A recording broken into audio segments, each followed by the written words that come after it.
Deus traça, Deus faz alguns traçados na vida da gente, mesmo que na juventude a gente tenha feito algumas escolhas que não foram segundo a vontade dele, mas a permanência é da vontade dele.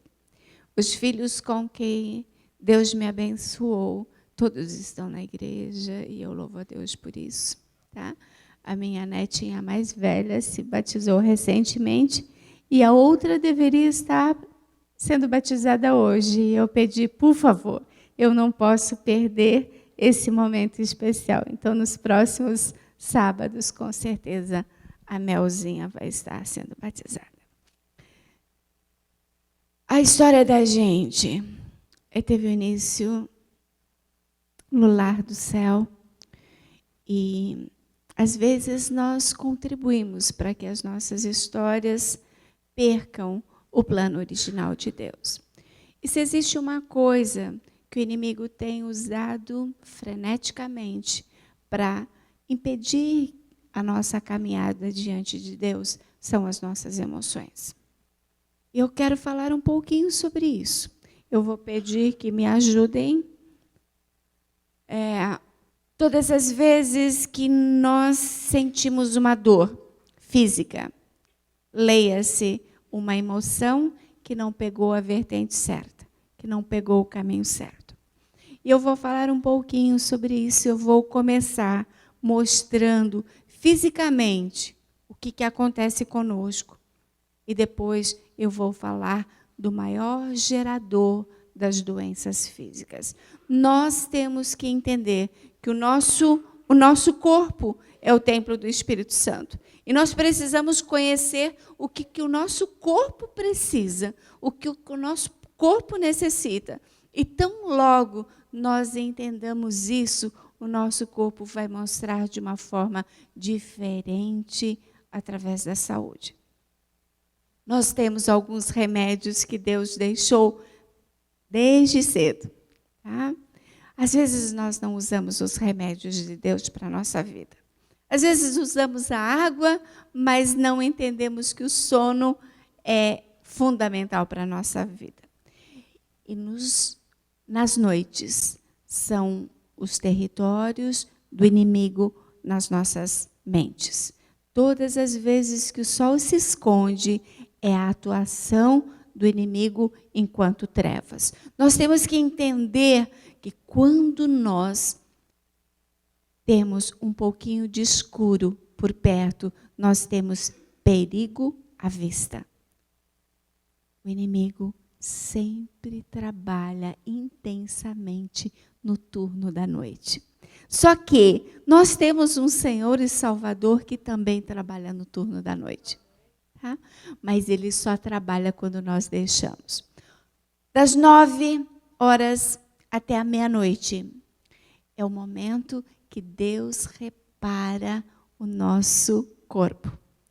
E ele só repara com a máquina parada, porque nós somos os empecilhos para que Deus haja em nossas vidas.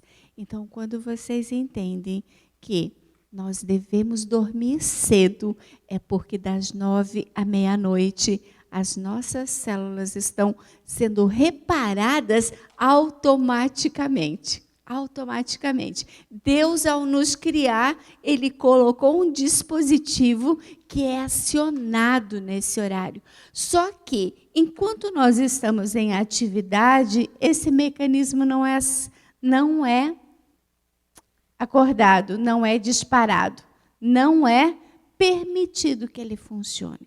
Nós temos algumas células, nós somos compostos de células, e as células são regidas pelo nosso alimento, pela nossa água, pelo nosso descanso, pela luz solar.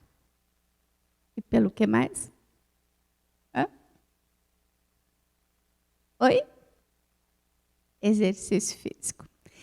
Então, nós precisamos entender que esses são os remédios de Deus para a nossa vida. Tá? Todas as vezes que nós comemos o alimento certo, com a emoção errada, 70% de nós é água. é H2O. Quando nós tomamos água com raiva, o H2O se transforma em H2O2, que é água oxigenada. Então, nós temos que entender que quando comemos alguma coisa com raiva, quando tomamos uma água com raiva, quando tomamos qualquer tipo de suquinho com ressentimento, com má água, contaminou todo o resto. Tá? Eu precisava... eu posso mexer aqui? Você mexe aí? Por favor. Você está conseguindo? Todas as vezes que nós engolimos alguma coisa, hoje, as pesquisas nos mostram que os cânceres são bolinhas de emoções que nós engolimos. Todas as vezes.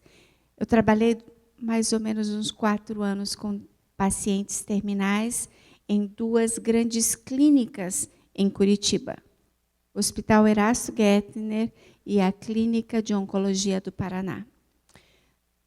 Nesse período, eu fiz uma pesquisa no Paraná para ver o que causava o câncer nas pessoas que eu atendia.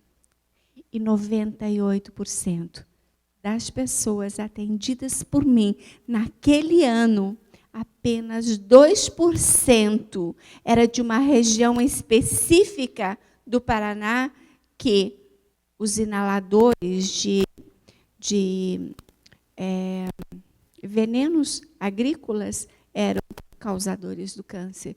Todos os outros eram emocionais. Todas as vezes que você tem uma raiz emocional forte, você está instalando uma tendência. Nós temos alguns elementos que são herdados. Existem coisas herdadas e coisas adquiridas. Poucos cânceres são gerados por traumas físicos. Todos os outros são emocionais. Deformações congênitas, poucos percentuais. A grande maioria é emocional. Então, nós temos que pensar assim, todas as vezes que nós temos uma depressão, nós sabemos que, buraco na pista, não existe nada mais contaminante do que emoção. Tá? E é por isso que nós precisamos entender algumas coisas que acontecem conosco. O resfriado escorre quando o corpo não chora. Tá? Então, às vezes, nós precisamos entender que as emoções precisam ser colocadas para fora, nem que seja em forma de choro.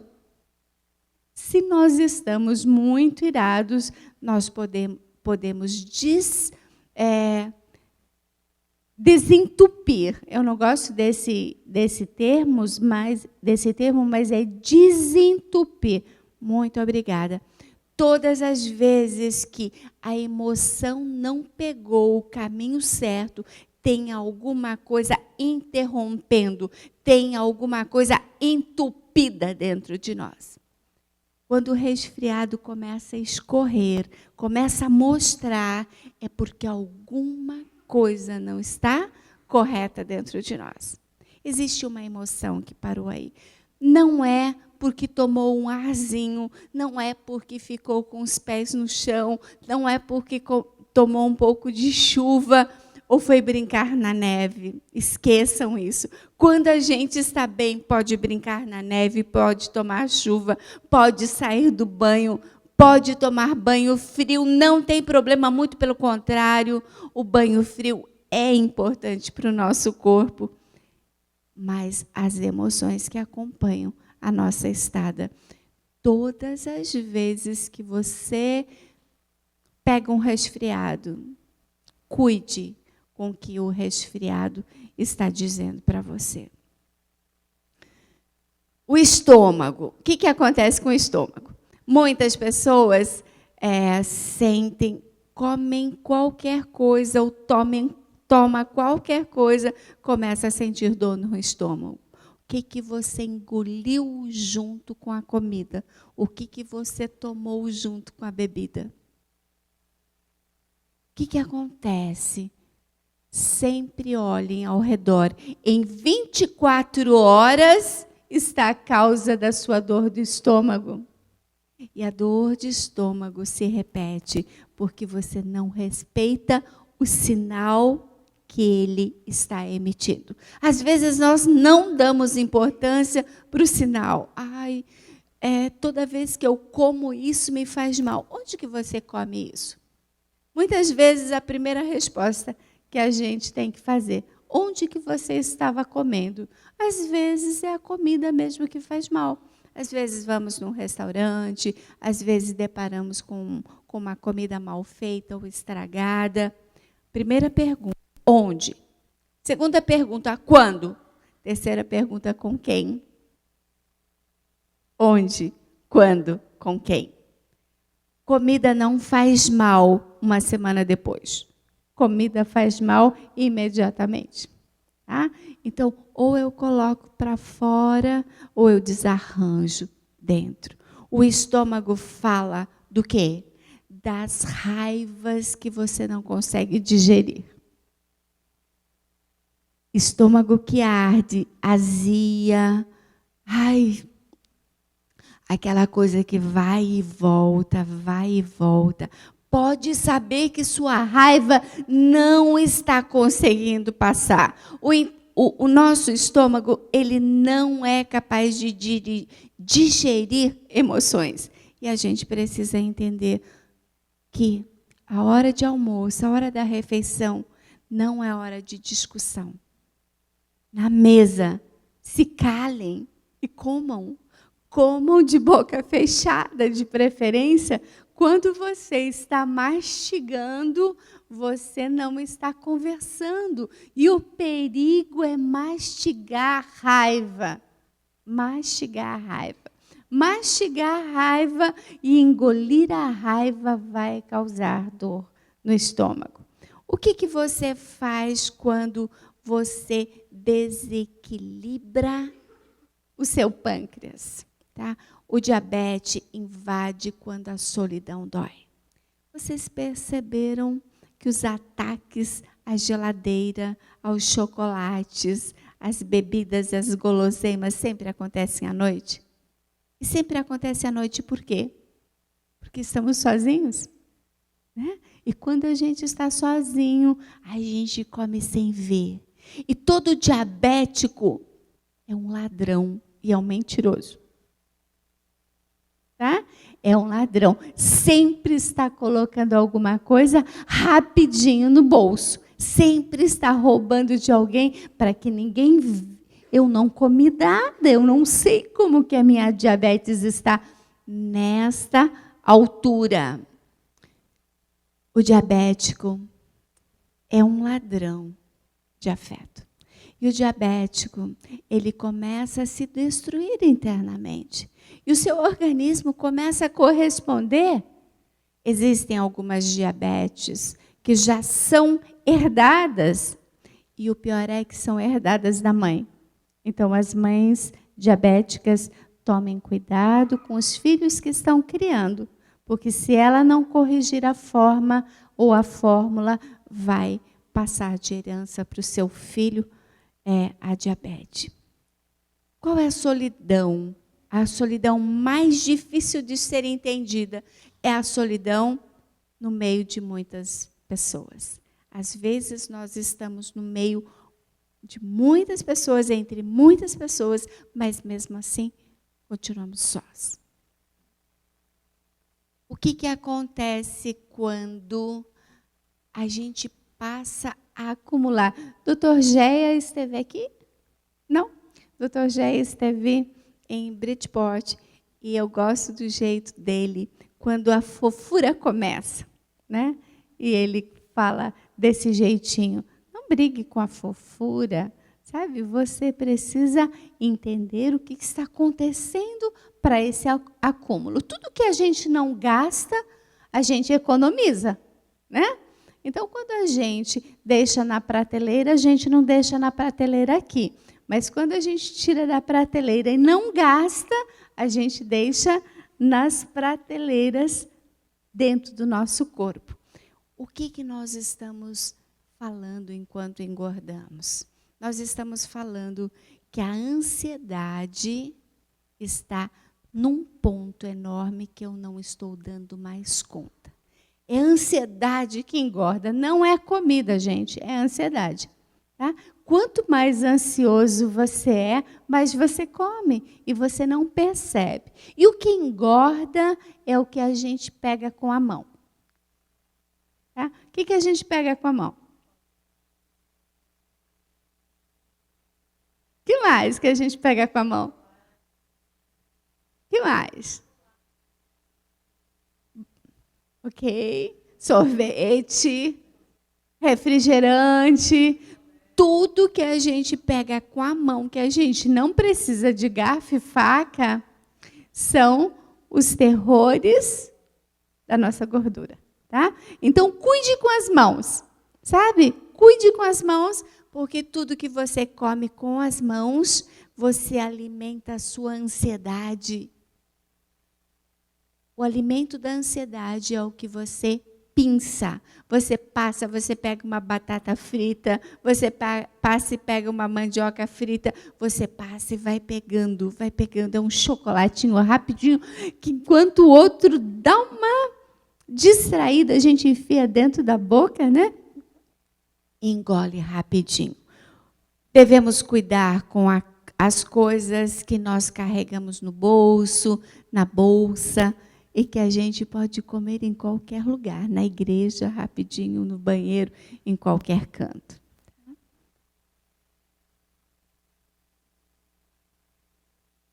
Qual é a sua insatisfação? Eu não estou conseguindo mexer aqui. A dor de cabeça deprime quando as dúvidas aumentam. O território da dúvida é o território do inimigo. Todas as vezes que nós voltamos ao Éden, nós vamos encontrar a primeira plantação de dúvida. Quando Satanás chega para Adão e pergunta, não é assim que o Senhor perguntou? E daqui a pouco nós vamos falar sobre preocupação. Tá? A dúvida traz medo. A dúvida traz insegurança. A dúvida traz pânico. Todas as vezes que temos dúvida, nós temos que procurar a resposta para isso. Você está com medo de quê? Surgiu uma dúvida. Todas as vezes que a dúvida entra, a certeza ou a segurança vai embora. No momento que Jesus botou os pés no céu, o Espírito Santo saiu de lá para cá. Eu vou enviar um Consolador. No momento que a dúvida entra, o Espírito Santo sai. E daí nós ficamos abandonados à mercê das nossas crenças. Não sei para onde que eu aponto, se é para lá. Oi? Para lá? Ok. Alergia. Agora vai pegar. Tá? Alergia aparece quando o perfeccionismo fica intolerável. Tá? O que é perfeccionismo? O que é perfeccionismo? É uma doença. Porque às vezes não é só a perfeição. Eu exijo tanto da perfeição que eu tiro as defesas. O perfeccionismo é a fuga da realidade para um lugar imaginável que não existe aqui na Terra. Tá? Então, quando você se excede em algumas perfeições, não existe perfeição na Terra, mas o perfeccionismo é algo que perdeu a forma original. E a alergia aparece nesses momentos. Não existe capacidade do organismo se adaptar às diferenças, se adaptar. Por isso que um pouquinho de vitamina S também faz bem. Vitamina S é a sujeirinha, né? Dá para as crianças brincarem descalço, dá para as crianças criarem alguns mecanismos importantes que vão servir para a sua vida. Tá? O que eu faço com algumas coisas que eu tenho carregado? Qual é a emoção? Quando você fala, eu estou com um aperto no peito, você está falando que você tem uma ansiedade que não tem resposta.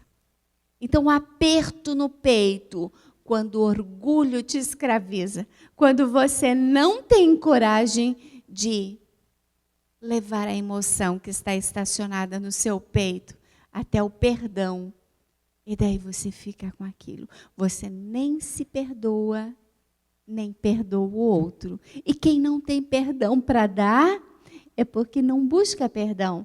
À medida que buscamos perdão da fonte, nós vamos ter perdão para dar. Inclusive para nós mesmos. Mas se nós não buscamos perdão, nós não temos perdão para dar. Tudo que alimentamos o outro, nós temos que ter. E o perdão, só existe um supermercado que vende. É o supermercado de Deus. E nós temos que recorrer a Ele diariamente para que tenhamos o entendimento que o perdão cessa instantaneamente a culpa.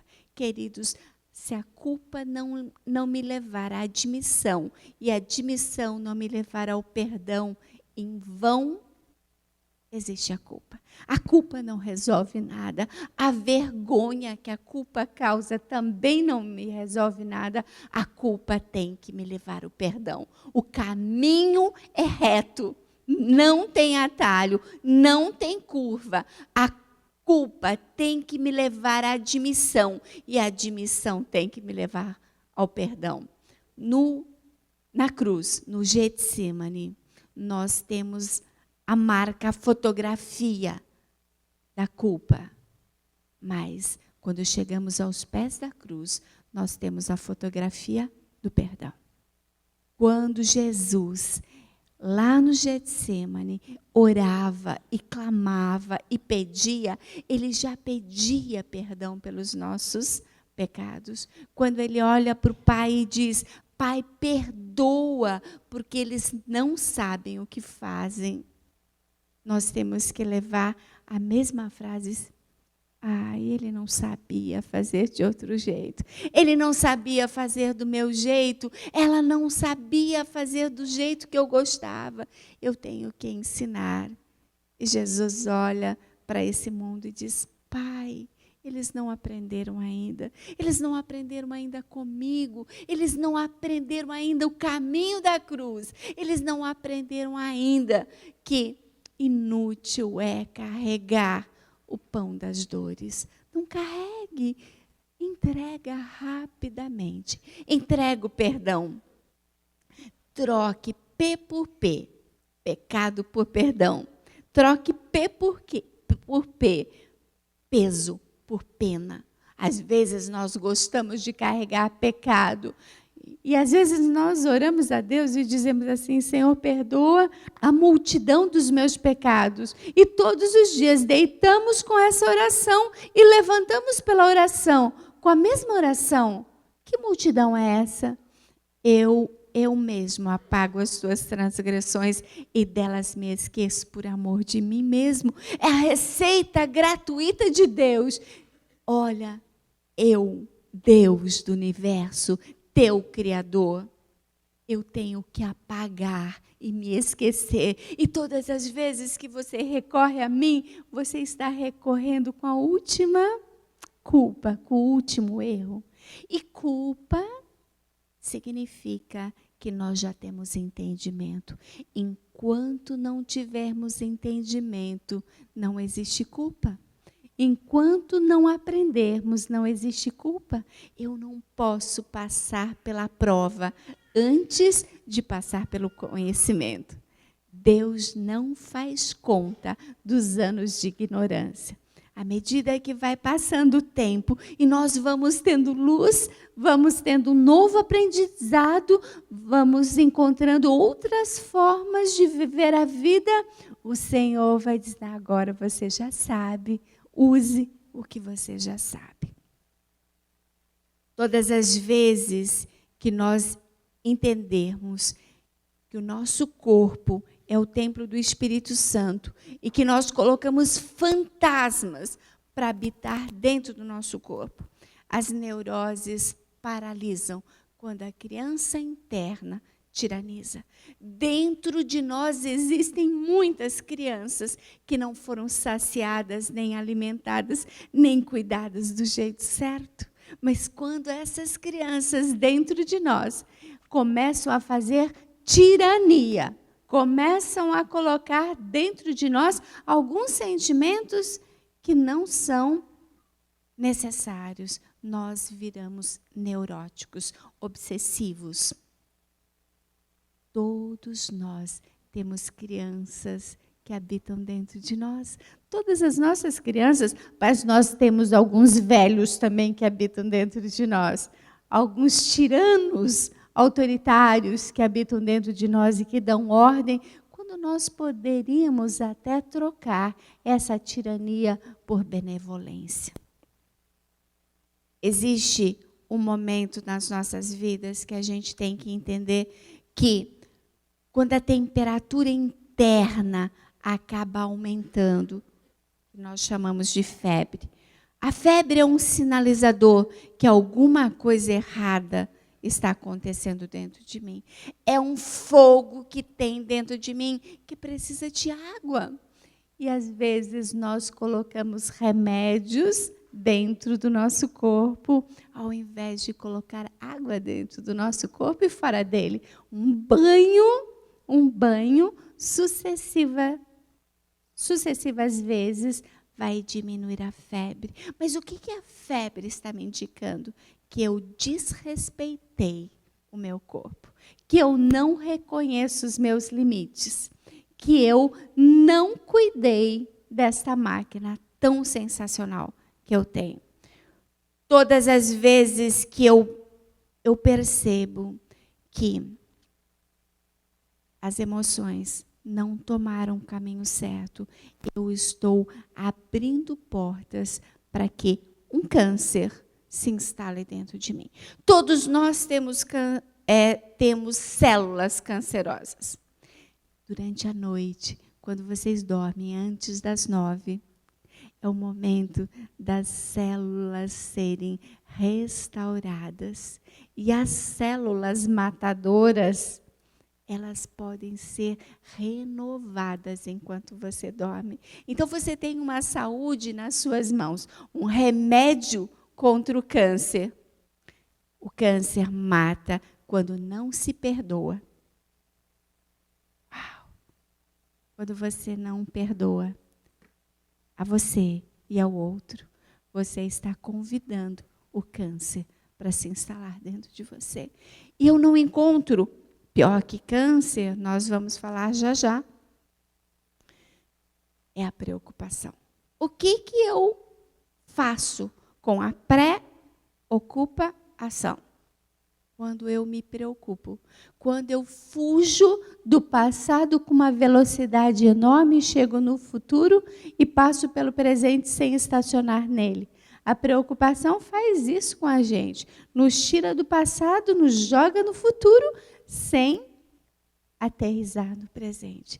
Preocupação ou recordação. Quando nós voltamos ao passado ou quando vamos para o futuro, nós nos adonamos daquilo que não nos pertence mais. Ou voltando para o passado ou indo para o futuro. E esses momentos nós estamos ignorando.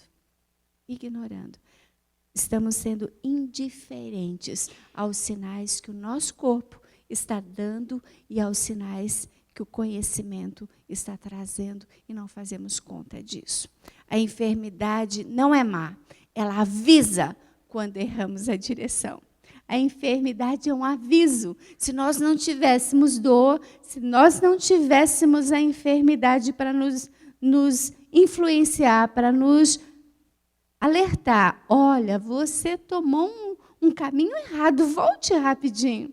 Às vezes, mesmo olhando a placa, rua sem saída, a gente invade a rua sem saída. Às vezes, a gente vê a placa stop e a gente invade mesmo assim. A enfermidade, qualquer que seja, é um aviso que eu não estou na direção certa, que eu errei. Pode ser que o meu erro possa, com um passo, ser consertado. Às vezes, com uma mudança na alimentação, no hábito, nas emoções, eu posso mudar completamente o trajeto da minha existência. Quando a boca cala, o corpo grita.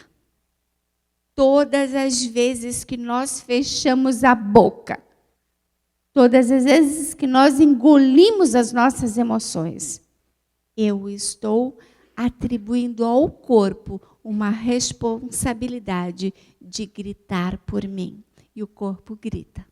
O corpo não entende. Enquanto você não fala disso, não muda a rota, não muda a direção, não muda os hábitos, não muda a forma de viver e de entender a diversidade daqueles que te cercam, você continua pedindo, por favor, habite em mim. Existem sinaleiros, semáforos, sinais que indicam, por favor, ande correto, diminua a velocidade. Às vezes, a nossa velocidade. Às vezes, corremos tanto, que não temos tempo para nós mesmos, para nossa família. E isto custa muito caro. Sabemos contabilizar números, mas não sabemos contabilizar os danos da emoção. Quando a conta fica no devedor, a gente percebe rapidinho. Mas quando o semáforo acende, indicando, ei, presta atenção, você não está respeitando as luzes de precaução e você invade a pista. Você não respeitou a família, você não respeitou os amigos, você não respeitou a igreja, você não respeitou você não respeitou o frio, o calor, você não respeitou essas leis. Os semáforos que se chamam amigos, às vezes nos mostram, olha, você está ultrapassando o limite, olha, nós temos os nossos pontos cegos que só são vistos pelos outros. Os amigos nos alertam, a família, nós ouvimos bem pouco, porque a família fala tantas vezes para a gente que a gente vicia em ouvir e não dá mais importância. Cuidado quando você lê rapidamente alguma coisa e acha que leu, eu já li esse verso 500 vezes. Será que o pastor vai pregar sobre isso novamente? Existe uma luz nova, um entendimento novo. Os amigos, a família, a igreja, os sinais estão aí para que a gente perceba qual foi o sinal que eu não respeitei, que eu não entendi como importante na minha vida. A família está reclamando da sua falta. Ouça, a sua mulher está reclamando do seu excesso de bebida ou de comida ou de computador? Preste atenção.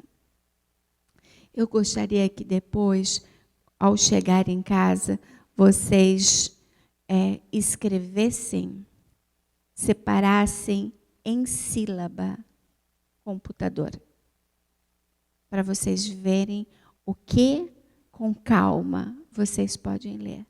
Com dor.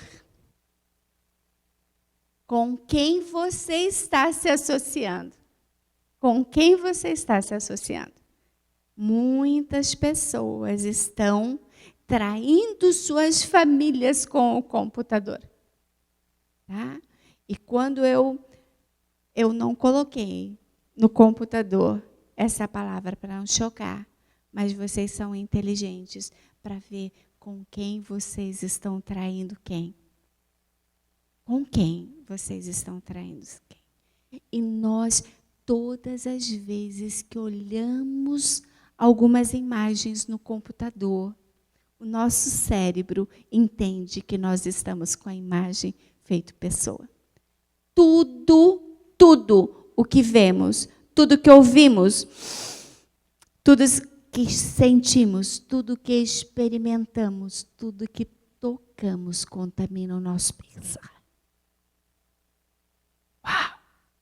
Então, quando você está no computador, no escurinho do quarto, no banheiro, sabe, sozinho, não, mas eu não estou traindo ninguém, com ninguém, eu estou no computador, eu só estou vendo algumas imagens.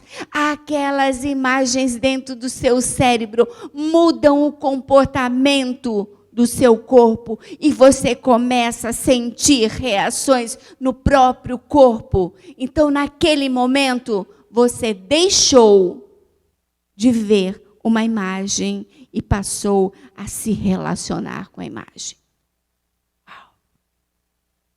Perigoso o que eu disse. Tá? Muito perigoso. Muitos casais no Brasil estão se separando por causa do computador. Nos últimos 6 meses no Rio de Janeiro, mais de 500 casais se separaram por causa do computador. Eu não sei qual é a porcentagem que está acontecendo aqui. Eu não sei qual é o tempo que você tem dedicado ao computador, do escasso tempo que resta aqui na América. Às vezes, os maridos ou as esposas chegam em casa depois de um dia do trabalho e para se distrair, para descansar, vão para o computador, quando deveriam ir para o braço do marido da esposa. Que perigo! As nossas dores são incontáveis por causa disso. Às vezes, nós precisamos entender um potente motor chamado amor. Aqui nós temos um primeiro remédio. O amor cura todas as coisas, mas precisa de uma forma para esse amor. Às vezes, o nosso amor é desajeitado. A forma, o formato do nosso amor, muitas vezes vem com o nome de amor, mas não é amor, é egoísmo, é tirania. Um bom seguro chamado fé. Confie naquele que não falha nunca. Confie naquele que é fiel. Confie naquele que oferece ferramentas do céu para as suas impossibilidades. No terreno da impossibilidade do humano, a cerca que divide é a cercania do divino. E lá pode todas as coisas. Abundante combustível. Que abundante combustível você precisa? Será que você tem se alimentado? Será que as tuas ações estão sendo geradas por esse combustível fantástico? Deus quer fazer a condução de qualquer tipo de mudança na sua vida. Não queira mudar sozinho, não queira restaurar a sua relação conjugal sozinho. Você precisa de Deus. Ele quer ser o seu condutor. Ele quer ser o seu sócio nos seus negócios. Ele quer ser o seu amigo. Ele quer ser o seu escudo do seu lado direito. Ele quer ser o caminho, a verdade e a vida. Eu vou pedir para mudar o tema lá, por favor, mal-estar do século, e eu termino em alguns minutos. Nós vivemos num mundo onde a correria do dia a dia nos tem afastado de algumas direções. Nós temos nos enganado com alguns termos e a preocupação. A pré ocupa o lugar da ação. A preocupação tem sido a amante que ocupa o lugar que não lhe pertence. A preocupação não gera ação. Quando nós dizemos, eu estou preocupada com você, eu estou dizendo, eu não estou fazendo nada por você. Quando eu digo, eu estou preocupada com o meu filho, eu acabei de dizer que eu não sei o que fazer com meu filho. Quando eu digo, eu estava preocupada com você, eu digo, eu não fiz nada por você no passado. A preocupação é uma arma mortífera que tem conduzido a maior parte das pessoas. O que você faz quando você não tem uma direção, quando você não tem um caminho, quando você não sabe onde você quer chegar? Qualquer direção pode ser mudada de sentido. O tempo todinho nós estamos, eis que te proponho o bem e o mal, a saúde e a doença, o céu e o inferno. Mas escolha esse caminho, não fique em dúvida, sempre saiba para onde você vai e por quanto tempo você vai caminhar nessa direção. Seja nas tarefas mínimas de casa, coloque uma direção, coloque quanto tempo você vai dedicar a esse projeto. A preocupação esteve e estará sempre. Esteve na vida dos nossos pais antes de nós chegarmos aqui, quando nós estávamos ainda no ventre materno, existia um pai preocupado com a nossa saúde, preocupado com o nosso bercinho, preocupado com o quarto, mas não estava ocupado em viver a grandeza da gravidez. A preocupação, ela nos mostra que antes de nós nascermos, ela já estava na porta da maternidade para colocar o seu digital ali. O que eu faço com esse bebê e o que eu vou fazer?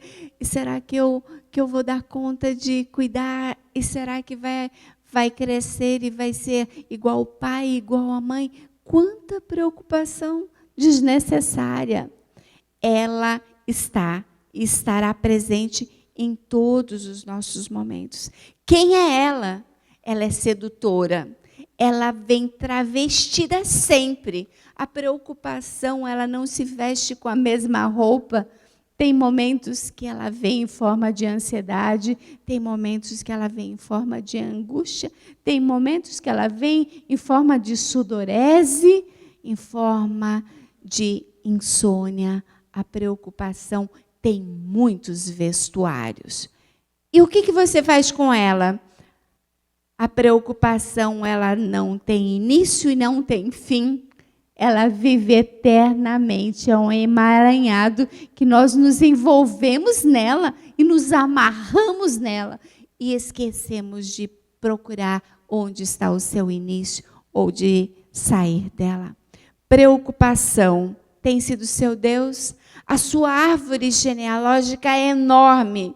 Ela esteve plantada lá no jardim. E a primeira marca da preocupação é a dúvida. A dúvida, ela foi plantada pelo inimigo. Não lhes dei espírito de temor. Quando você tem medo, saiba que você está no território do inimigo.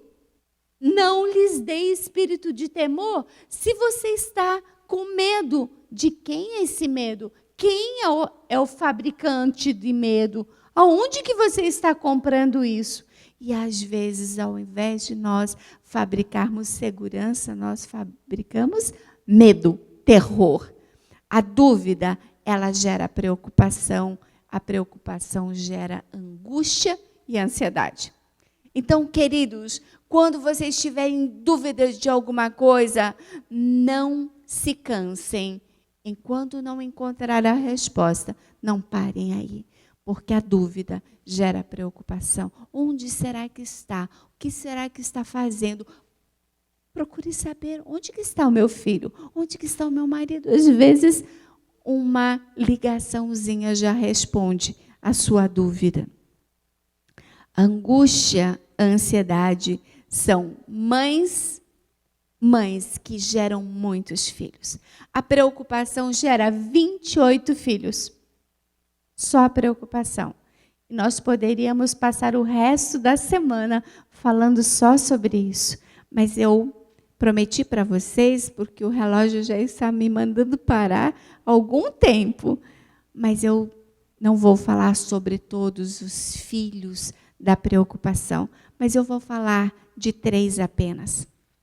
A preocupação gera ciúme. O ciúme gera orgulho. E o orgulho gera impotência. Então percebam, quando vocês estão preocupados, vocês passam a ficar com ciúme do parceiro, da parceira. Vocês começam a ficar tão ansiosos que vocês se acham os melhores da vida. E o outro, nada. O orgulho de perguntar aonde você esteve e acreditar que o que o outro está falando é verdadeiro, coloca uma dúvida constante e perene. Por que a resposta do outro não te satisfaz?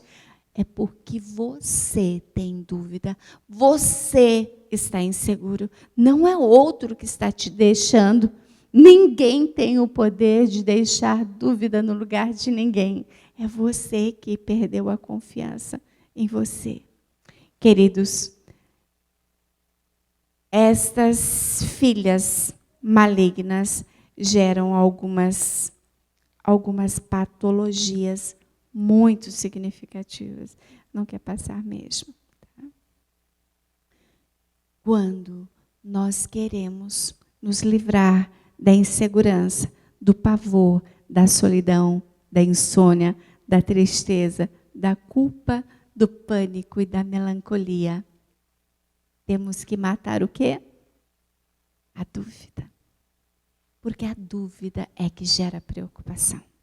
Então, por favor, se vocês querem ter mente sã, vocês precisam retirar a preocupação desse trono. A preocupação tem sido um Deus adorado pela maior parte da população. Que Deus nos perdoe. E às vezes nós dizemos, eu não tenho Deus diante de mim. Mas se eu estou constantemente preocupado, eu sou um adorador dessa deusa chamada preocupação. A preocupação retira o poder da ação. A preocupação inibe o entendimento. E você não consegue ler com clareza as coisas que você acaba de ler. Você está lendo a Bíblia, mas enquanto a preocupação está na sua mente, o entendimento sobre a leitura que você está fazendo não é pleno. A preocupação divide a capacidade de julgamento. Então, quando você vai julgar alguma coisa, se você estiver preocupado, e se der errado meu julgamento? A preocupação divide a tua ideia, a tua certeza, o teu voto, a tua crença. Se você vai votar em alguém e pensa, será que ele vai perseguir a minha família? Pronto, você já não vota certo. Será que ele vai fazer isso com meu filho? Você já não vota com justiça. Então, a preocupação danifica o centro da estrutura do pensamento. Que Deus abençoe você, para que você deixe nas mãos de Deus as suas preocupações. Se o seu fardo é pesado, troque o fardo pesado da preocupação. Não andeis ansiosos com coisa alguma. Com coisa alguma. Entrega para o Senhor a sua ansiedade, entrega para o Senhor a sua dúvida. Senhor, me responda. Mas tem dúvidas que você pode responder.